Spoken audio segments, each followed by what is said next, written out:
the artist in depth. That's how some people buy. And they really feel pleasure from that. They love seeing in their own home the progression, somewhat of a progression of the artist's career. Some people might say, I only want to buy art that's museum caliber. I only want to buy something that I can leave to a museum later. I only want to collect photography. I mean, that's, some people do that. Or I only want to collect prints on, works on paper. We have one of the world's most renowned print collectors here in Portland, and primarily collects a lot of things. I'm talking about Jordan Schnitzer, but he also has one of the largest collections of prints in the world. And he really is focused on that, and it fits into the mission of his collection. In New York, I just saw the Win Karmansky show at the Zornberg, and he's bought hundreds and hundreds of works on paper, many of which he donated to museums, but now he sold. You can go online and look at it. I mean, there's these beautiful Bryce Martin works on paper, Ava Hess. I mean, that he bought for nothing. That are, worth. Just unbelievable prices, but actually all sold too. So it is, people have certain focuses sometimes in the collection, which makes it easier to decide, kind of. Yeah, and sometimes that's part of your goal. Sometimes maybe the goals are simple, and maybe the goals change over time. But I also think setting a budget is important, and I put up a few different images by Melody Owen, M.K. Booth, Christopher Rauschenberg, and Claire Cowley, and I picked these four because they are all, some of them have sold, but they were all works that were under $1,000. And I showed a lot of expensive things at some point. So I thought I wanted to put up some examples of work that wasn't very expensive, just to kind of put a little bit more context about that. But I think the important thing is think, what can I afford? I think that's a really important thing. It's really easy to think I can't afford it at all. But it's also, with a lot of galleries will take payment plans, work different things out. If you really want to buy something and you think you can afford it, talk to the gallery. Some people allocate funds and they just say, okay, I'm going to put some money aside every month to have for a little art fund. Some people buy something on credit and then pay it off that way. Some people don't want the credit. They want to save up a fund and buy something all at once. And then, I put your payments, because I think that is something that a lot of people aren't necessarily familiar with, but a lot of galleries will do that. Generally, we prefer people to keep it to, 3 to 6 months, but each situation is a little different. But I think a huge percentage of what we, not huge, but a good percentage of what we sell is set up in that way. And then I think integrating your art collection into your everyday life is a really important part of kind of taking your collection to the next level. I think live with your art collection and enjoy it every day. There's works that I see every day in my home that I just love, and some people, kind of rarefy the artworks and kind of put them aside. I think live with them, enjoy them. Attend openings and events and make it part of your social calendar. The first Thursday of every month, there's a whole bunch of openings to go to. Subscribe to art magazines or email lists. One of my favorites is ArtNet News. I love getting the emails for Art World articles about something that's happening in the art world that day. These are some of the strategies examples I mentioned earlier, about the person who did the one for their birthday each year. I also have a number of clients who are couples, and they buy themselves an artwork each year for their anniversary. And then, 3 months before their anniversary, they start coming around to the galleries and looking at what's available and what they like and getting excited about it. And it becomes part of their relationship. It kind of integrates it into another aspect of their life. There's also couples who do that for the holidays. So often it's like, oh, what do I get, my significant other for a holiday or whatever. If you buy an art together, you both know you're going to like what you're getting. And then I think peer support and relationships. I think that helps create a conversation and dialogue around the act of enjoying and living with art and collecting. Join art-related groups. These are some examples of Contemporary Art Council events at the Portland Art Museum on the images. But attend openings and events with your friends. It's great to come, but also bring some friends with you. Engage in conversations with the gallery directors, the museum curators, art critics. really have a conversation about what it is that you're excited about and what they're excited about, and that's part of that education process. I think memberships are really important. The Portland Art Museum, Blue Sky Gallery, New Space, PICA, Museum of Contemporary Craft, the Art Gem, Dissecta, all of these different arts organizations in our city have memberships and have ways to engage, and they can kind of help you in the self-education process. And then the Portland Art Museum could even, you can join them. You could also go even further and join an art council. There's a contemporary art council if you're interested in modern and contemporary art. There's a Northwest Art Council if you're specifically interested in art of the region, you want to meet more artists. There's a photo council if you're really excited about photography. We have a world-class photo curator here, and you can learn, from her. Not that all of the curators are world-class, but the museum, but the Graphic Arts Council is making this incredible show of David Hockney right now, prints that we're linked to with the opera there at the museum right now. And then sort of taking it to the next level, to beyond just collecting, but actually to patronage, consistently visit and support a gallery or several galleries. So pick a couple that you really like and go see their shows. If you have a favorite artist or a favorite gallery, see all of their exhibitions. Become a member of your favorite museum or nonprofit. Join their mailing list. Stay informed about what they're doing.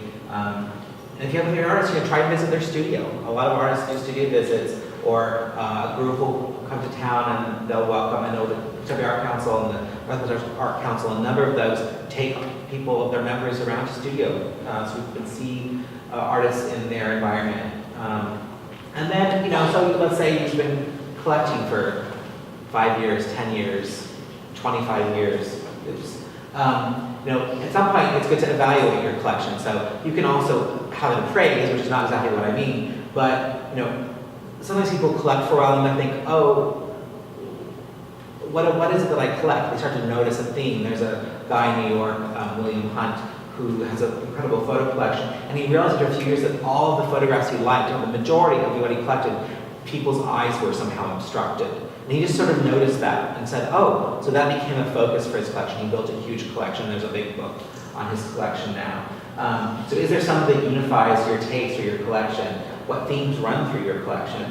And then that helps you evaluate moving forward what to buy, to go and get moving down the road. And then I think a budget and goal revision takes place at some point too. At different points in our life, we're at different places in our careers, in our level of success. As you move through life, you should sort of changing some of those, what your budget is and what your goals are.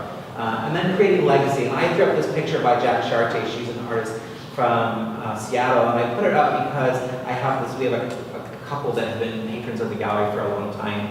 And they have built a pretty wonderful collection that's a range of regional and national artists and international artists. They have 3 sons. Their sons now collect, and they've started doing this thing at various birthdays for their grandkids. They buy them an artwork under $1,000, so their grandkids can start to live with original art and have a say in that, where that is in their room or whatever. And I just think it's amazing. They're some of my favorite people that we work with, just because I like that legacy that they're creating, this legacy of 3 generations of people who love living with art. They're just lots of fun. Some of the things that come with that is, if you have a great piece of art, it's great to lend it. I know there's a few people in the room who've lent work to museum shows or non-commercial, nonprofit college gallery shows.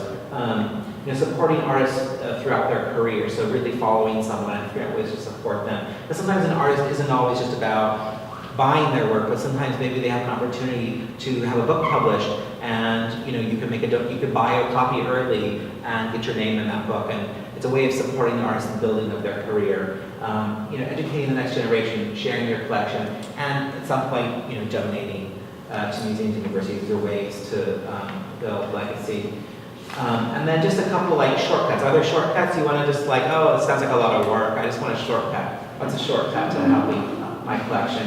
And I think art fairs is a really interesting way. We don't have many of them in the region. We do have one in Seattle that will be this summer. We did for a while have one at the fair at the Jupiter Hotel for a few years, which was pretty great for a few years. But the major ones are Art Basel in Switzerland, probably the most well-renowned, and then they have satellite fairs, one in Miami Beach, which is probably the biggest in the United States, along with the AA and Armory in New York, and Frieze, which is both in London and New York. Elizabeth was just at Frieze last week? Last week. Last week, yeah. Yeah, there's also one in Chicago. I mean, art fairs are not for everybody either. If you're AD, you will get overwhelmed. There's some people I don't think should ever go to Art Basel Miami. And you also you have to be very careful when you go to art fairs, because you go shiny bright. And then you're like, what did I buy? And you can go and educate yourself and get up to speed and follow those artists after the art fair. But the ADAA is a really nice fair, a small fair that I often bring people to. It sets the tone for the quality of the collection. And Chicago, which is in September, is a nice, small, manageable fair that is not on steroids. Frieze was very nice, but the Armory and the Miami, basically the art fairs reflect the cities that they're in too.